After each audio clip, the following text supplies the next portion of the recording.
Bonjour tout le monde, j'espère que vous allez bien. Alors, je vous retrouve aujourd'hui pour une nouvelle guidance dont le thème est le suivant. Est-ce que vous êtes sur le bon chemin? Êtes-vous sur la bonne voie aujourd'hui? Alors, ça peut être par rapport à votre situation globale, votre vie en général. Est-ce que vous êtes sur la bonne route? Ou bien ça peut être également par rapport à votre travail, par rapport à une relation, par rapport, pourquoi pas aussi, au lieu dans lequel vous vivez. Est-ce que vous êtes au bon endroit, à votre place? Je vais vous proposer donc plusieurs choix. Vous en aurez 3 très exactement. Vous pouvez avoir envie, par exemple, de choisir un tas pour est-ce que je suis sur la bonne voie par rapport à mon métier, par rapport à mon boulot, à mon travail, et puis choisir le tas numéro 2 pour est-ce que je suis au bon endroit ou est-ce qu'il faut que je déménage, etc. Voilà, ça c'est vous qui voyez, vous faites vraiment comme vous le sentez. C'est une question qui est très ouverte de toute façon, donc on va rester enfin moi en tout cas, je vais rester dans le général par rapport au message qu'on va me transmettre. Vous l'adapterez ensuite par rapport à la situation dans laquelle vous êtes et pourquoi vous vous posez cette question. Et puis, voilà, on va commencer, je crois que je vous ai tout dit. Allez, on est parti, on y va. Oui, non, ce que je voulais vous dire, c'est que bien entendu, moi, je vais poser une carte pour démarrer la guidance, mais ensuite, on va aller creuser selon la réponse qu'on va obtenir. Alors, on est parti cette fois et je vais préparer donc les 3 possibilités.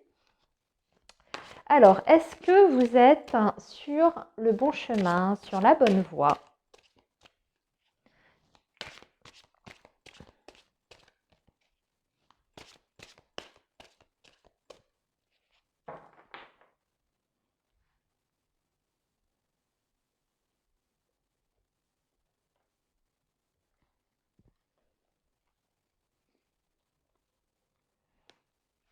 Alors, premier choix ici. Ici, ce sera notre deuxième choix. Et ici, notre troisième choix. Voilà, vous avez les 3 choix devant vous. Vous retrouverez bien sûr le timing en barre de description. Et puis moi, j'y vais. Je commence donc avec les personnes qui ont fait le premier choix. Est-ce que vous êtes sur le bon chemin? C'est ce qu'on va regarder tout de suite. Alors, cavalier de bâton, oui, c'est bien. En tout cas, c'est une voix qui vous permet, qui vous fait vibrer. C'est quelque chose qui vous booste, qui vous pousse vers l'avant même, qui vous pousse à l'action, qui vous pousse à être extrêmement réactif. C'est un chemin, je dirais, qui vous motive, tout simplement. Alors, qu'est-ce que vous devez savoir d'autre par rapport à cette voix? Il y a beaucoup de... En tout cas, ça vous fait... ça vous procure des sensations très très fortes et très intenses.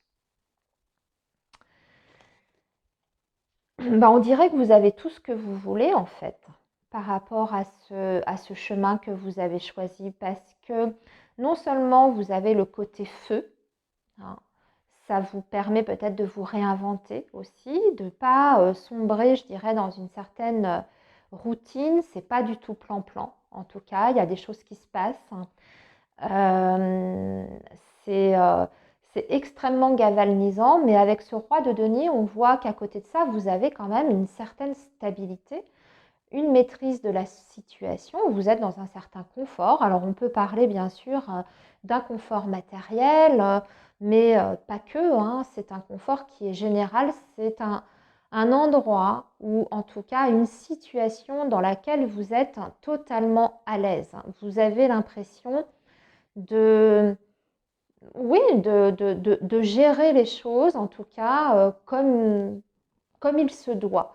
Et que vous ne manquez de rien, en tout cas, sur ce chemin-là. Alors, est-ce qu'il y aurait, pourquoi pas, une autre voie pour vous?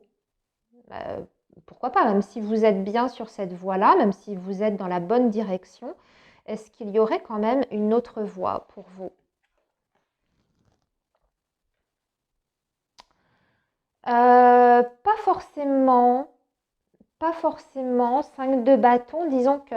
Alors, c'est ni oui ni non en fait.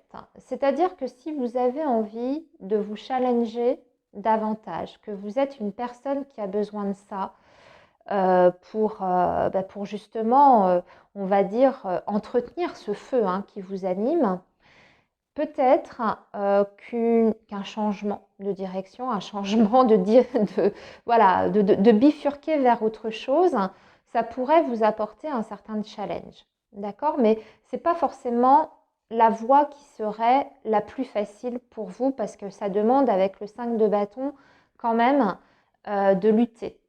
Ça sous-entend une certaine bataille, une certaine lutte. Alors que là, ici, on voit que vous avez déjà atteint un certain confort, en fait. On dirait que vous avez absolument tout et que tout roule comme vous le souhaitez, comme vous l'entendez.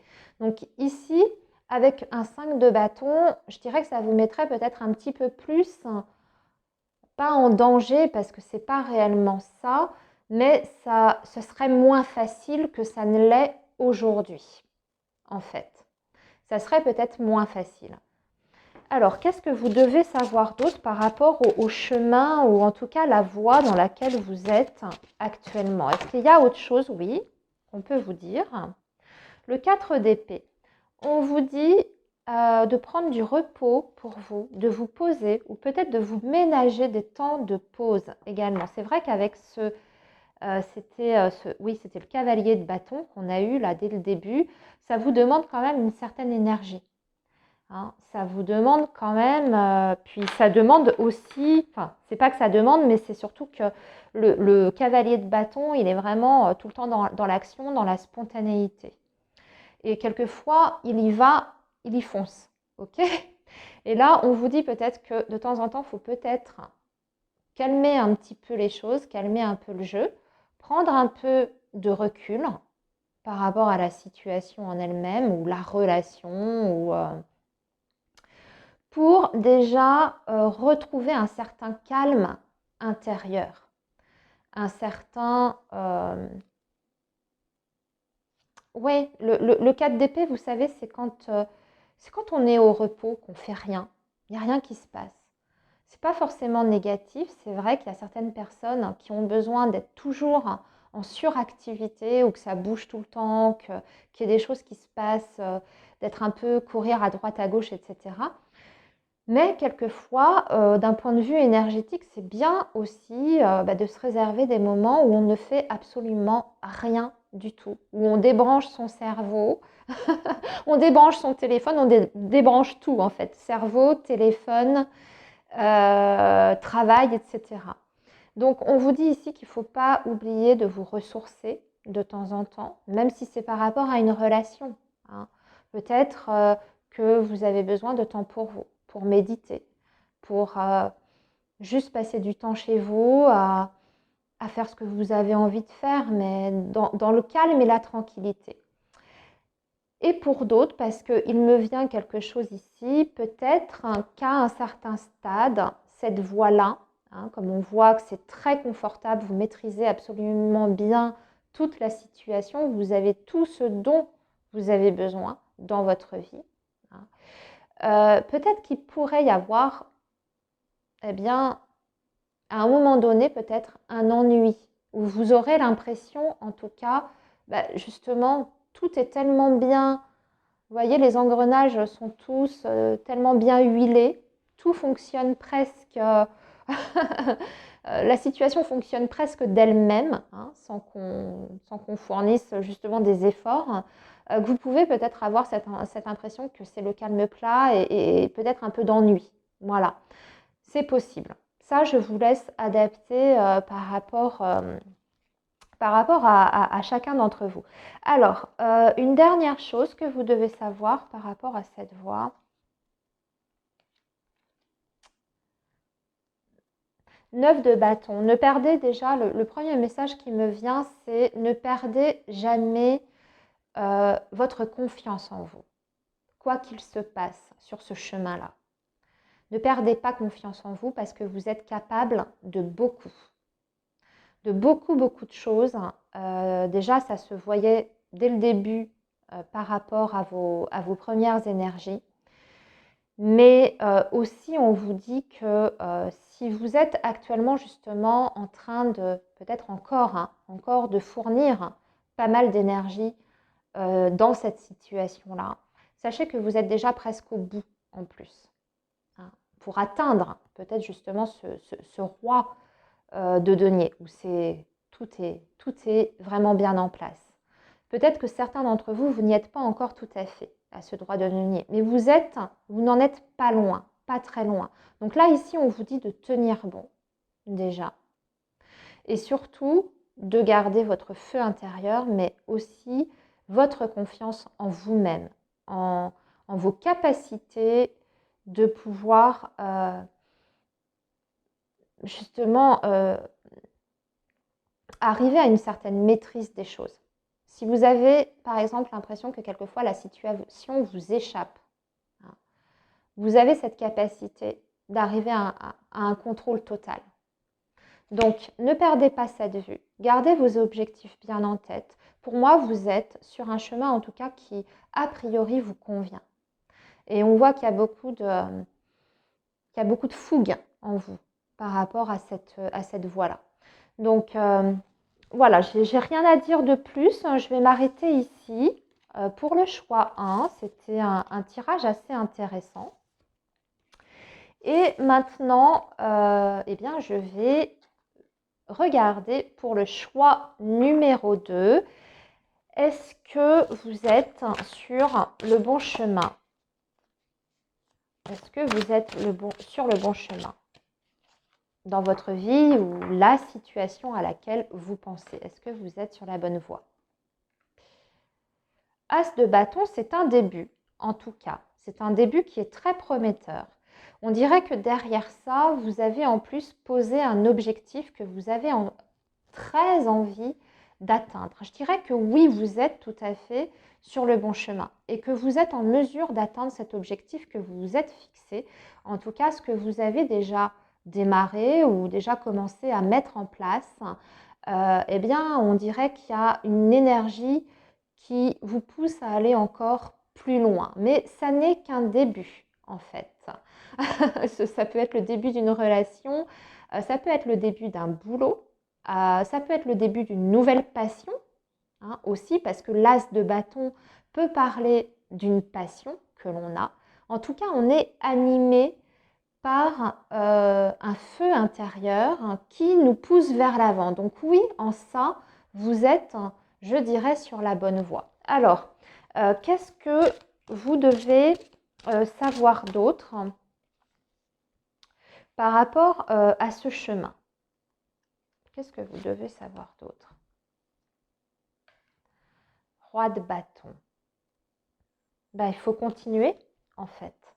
Allez-y, entreprenez, soyez acteur de votre vie. Allez vers vos envies, vers vos besoins. Déjà, c'est ce que vous dit cet as de bâton. Hein. Et je dirais foncez, parce qu'en plus, vous avez le potentiel, vraiment.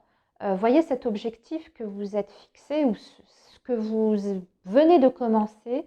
Il y a vraiment un potentiel très intéressant derrière. Et c'est un chemin dans lequel vous pouvez vous réaliser. Et vous pouvez même réaliser des grandes choses ici avec ce roi de bâton. C'est quelqu'un qui a des facultés importantes de leader, par exemple. C'est l'entrepreneur, c'est celui qui dirige les sociétés. C'est quelqu'un qui n'a pas forcément besoin des autres aussi, qui est très indépendant, très libre. C'est une très belle énergie. Donc, gardez ça en vous. Hein. Ce qu'on vous dit, c'est que vous êtes capable, en tout cas, d'atteindre l'objectif ici, avec ce roi de bâton. Alors, est-ce qu'il y a un côté un petit peu plus négatif, hein, auquel vous devriez faire attention? C'est marrant, roi de bâton, reine de bâton. Alors, si on est sur une relation, si on est sur du relationnel, vous êtes peut-être sur le démarrage d'une relation sentimentale où il y a beaucoup, beaucoup d'envie et de passion. Et parce que là, on a le couple parfait, un des couples parfaits du tarot. Roi de bâton et reine de bâton, vous voyez, ce sont deux énergies qui se font miroir. Donc c'est possiblement, si on est sur le début d'une histoire, il y a un énorme potentiel. Il y a un énorme potentiel dans la relation. Ça veut dire que vous êtes complètement en phase avec l'autre. Vous êtes sur les mêmes énergies déjà, des énergies de feu. Alors il faut faire attention parce que ça peut être des fois ça peut être explosif. Mais dans leur polarité positive, hein, si vous voulez, vous vous apportez à l'un et l'autre beaucoup, énormément, beaucoup de chaleur, beaucoup d'intensité dans les échanges, beaucoup de... Vous vous motivez aussi l'un et l'autre, vous voyez. Si on n'est pas sur du relationnel, ici, c'est... soyez conscient également de votre charisme. La reine de bâton, c'est quelqu'un qui dégage énormément, qui a une sorte de magnétisme, je dirais naturel, hein, qui rayonne en fait, qui irradie de l'intérieur.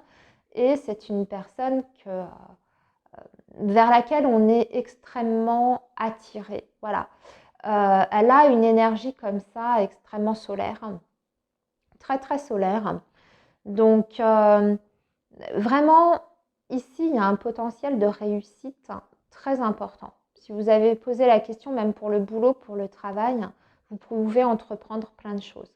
Vous pouvez être à la tête d'un service. Parce que en plus, votre charisme, ce que je vous disais par rapport à la reine de bâton, vous donne ce côté un petit peu plus féminin. Voilà, c'est complémentaire, si vous voulez, avec ce roi de bâton qui est très créatif, très entreprenant, qui dirige. Mais vous voyez, c'est l'énergie un peu masculine, peut-être un petit peu plus... un peu plus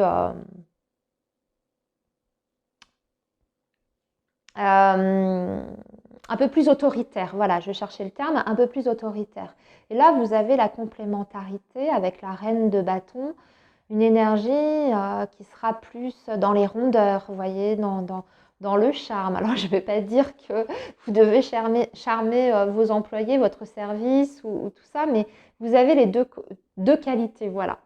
Les deux qualités pour vraiment faire de grandes choses ici. Alors, est-ce qu'il y aurait pour vous une autre voie possible?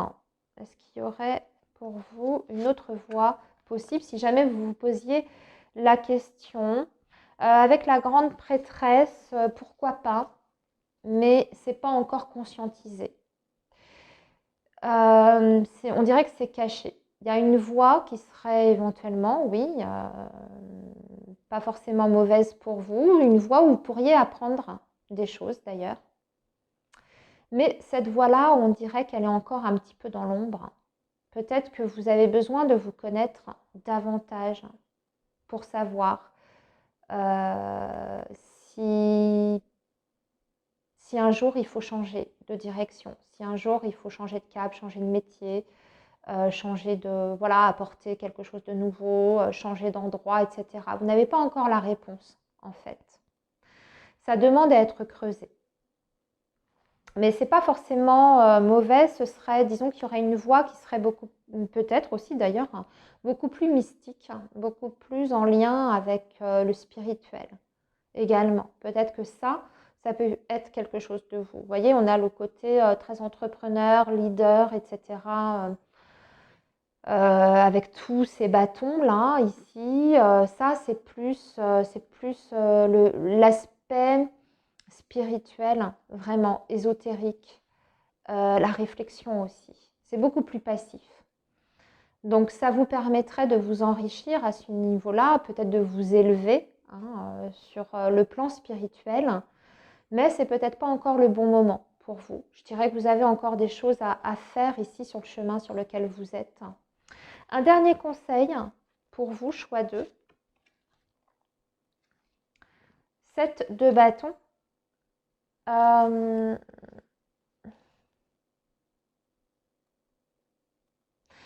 Set de bâton, il faut savoir qu'il y aura des challenges à relever sur ce chemin.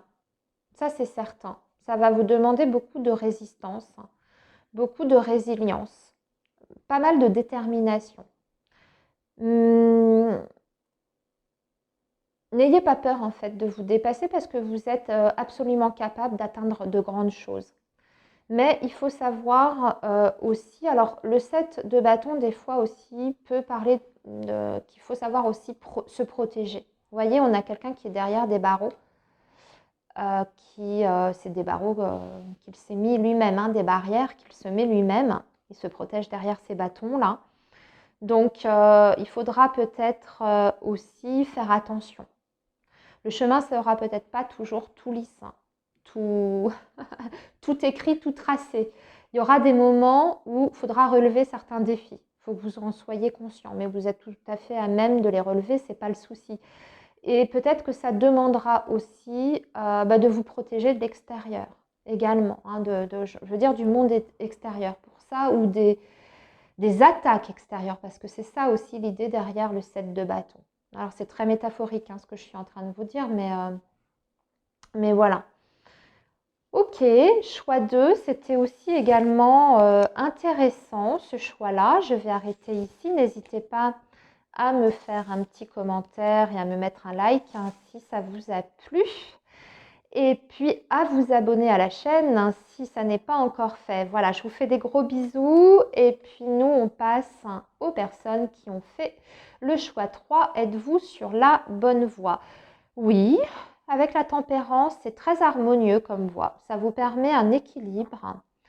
Vous êtes sur une voie qui vous apporte en fait une harmonie d'un point de vue très général, très global.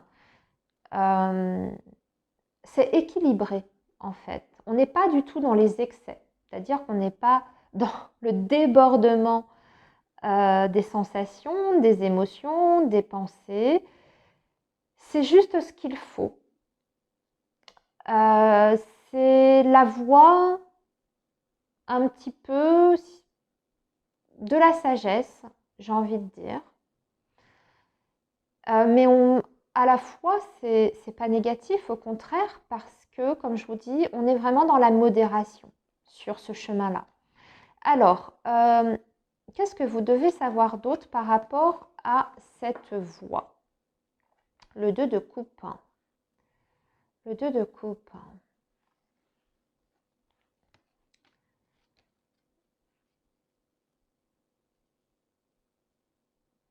C'est une voie qui peut vous permettre de vous développer sur le plan émotionnel, de ressentir des choses quand même très agréables, très, très, très plaisantes. On est peut-être sur le début d'une relation ici. Si on est sur le début d'une relation, parce que forcément le 2 de coupe peut nous parler d'une relation amoureuse, d'une nouvelle rencontre d'ailleurs. Donc avec la carte de la tempérance, je dirais que vous ne brûlez pas les étapes. Les choses se font petit à petit entre vous et l'autre personne. Vous prenez certainement du temps pour vous connaître. Il y a quelque chose qui s'éveille en vous, bien sûr, ou en tout cas, il y a un potentiel pour éveiller des sentiments. Et là, je vais parler de sentiments amoureux, hein, si on est sur du relationnel sentimental. On est en phase, hein, c'est fluide. D'ailleurs, c'est déjà ce que nous disait cette carte de la tempérance. Mais en plus, c'est juste le sentiment de se sentir extrêmement bien. Extrêmement bien, il n'y a pas de c'est facile, il n'y a pas de difficulté. Il y a même je pense, au niveau de la communication, il y a du respect, il y a de l'écoute, il y a de la bienveillance, il y a beaucoup de sympathie, il y a beaucoup d'empathie aussi au travers de cette relation. Si vous faites encore une fois ce tirage pour ça, je dirais que les choses ne peuvent que, en tout cas, ça vous apporte des belles énergies et ça vous permet d'être dans un juste équilibre. Et si on est par rapport au travail, eh bien, j'ai envie de dire qu'il y a une belle communication. Vous êtes dans quelque chose qui vous plaît aussi. Surtout, ça ne vous apporte pas forcément de stress ou de, vous voyez, de pression on se sent complètement dépassé. Pas du tout. Vous maîtrisez bien les choses. Euh, Même au niveau relationnel avec vos collègues, avec vos supérieurs, vous êtes sur la même longueur d'onde. En tout cas, vos idées et les idées des autres, ça, c'est fluide, ça se passe bien. Ça se passe bien à tous les niveaux. Donc, j'ai envie de dire que oui, vous êtes tout à fait sur la bonne voie. Est-ce qu'il y a quand même quelque chose qui pourrait être un petit peu plus embêtant, un petit côté moins sympathique? Bah, ça dépend parce qu'avec le chariot, on vous dit que vous pouvez encore aller plus loin en fait. Vous pouvez, euh, Vous pouvez encore avancer, évoluer, progresser sur cette voie. Donc, j'ai pas l'impression qu'il y ait vraiment un point négatif. Je vais reposer la question parce que pour moi, la carte du chariot, c'est quand même pas une carte de blocage du tout, bien au contraire. Oui, alors ça demande d'être ambitieux, le chariot, ça demande aussi peut-être de canaliser parfois les choses. Vous voyez, avec la tempérance, il faudrait rester dans ces énergies de la tempérance. Parfois, peut-être, ça veut dire peut-être pas aller trop vite aussi, ce chariot, mais il y a une belle possibilité, en tout cas, d'évolution. De ne pas rester au stade où vous êtes, du 2 de coupe, justement, que ce soit pour le boulot ou pour le relationnel. Ici, avec la carte de l'empereur, on peut arriver à une certaine maîtrise et une stabilité en tout. Une stabilité, un engagement aussi, l'empereur, c'est ça, parfois, même si ce n'est pas toujours le cas, mais on est sur des bases extrêmement solides. Ça demande bien sûr des responsabilités. Donc, si on est sur le travail, oui, vous pouvez atteindre peut-être même encore d'autres responsabilités plus tard, avec cette idée du chariot, de grimper les échelons. Il y a une possibilité de vous réaliser totalement avec l'empereur. Et si on est sur le relationnel, on va parler de choses quand même qui deviennent sérieuses. Vous voyez, on passe du 2 de coupe, où on est encore dans cette phase de découverte, on se laisse aller à ce qu'on ressent, on partage plutôt le moment présent avec l'autre, c'est fluide. Et puis là, avec la carte de l'empereur, on passe à quelque chose de beaucoup plus sérieux, où chacun prend ses engagements. Hein, euh, où on peut éventuellement, bah oui, se dire qu'on est parti pour un bon bout de chemin et que ça va peut-être être moins le côté, voyez, cuit-cuit, les petits oiseaux, parce que ça demande aussi certaines responsabilités, mais c'est pas une mauvaise chose en soi. Il faut juste ne pas tomber dans une certaine rigidité et surtout ne pas se laisser aller à quelque chose peut-être de trop routinier. Ce serait peut-être le danger sur le plan relationnel. Mais et puis euh, et puis voilà, c'est tout. Est-ce qu'il y a quand même une autre voie pour vous? Parce que j'ai posé la question pour les deux autres choix. Est-ce qu'il y aurait une autre voie possible pour vous, même si vous êtes bien? 9 de coupe, oui, il y aurait tout à fait une autre voie possible pour vous, mais qui serait plus individualiste. J'ai envie de dire, le 9 de coupe, c'est avant tout le bonheur. On se sent bien, mais on se sent bien avant tout avec soi-même. Donc ce serait peut-être quelque chose de plus personnel. Mais il y a une voie possible. C'est pas l'unique, on va dire, celle dans laquelle vous êtes. C'est pas fermé, c'est pas l'unique. Il y a quelque chose qui pourrait vous permettre ici, avec ce 9 de coupe, de vous réaliser d'un point de vue plus individuel. Et peut-être même une voie qui vous permettrait d'atteindre un souhait, parce que c'est aussi le 9 de coupe, hein, c'est également la carte du souhait, la carte du désir, du souhait, du vœu exaucé. Voilà, très beau tirage ici, choix 3. J'ai terminé et je vous souhaite eh bien, plein de belles choses, les amis. Prenez bien soin de vous. Vous pouvez me laisser un petit like si ça vous a plu. Et je vous dis à très bientôt.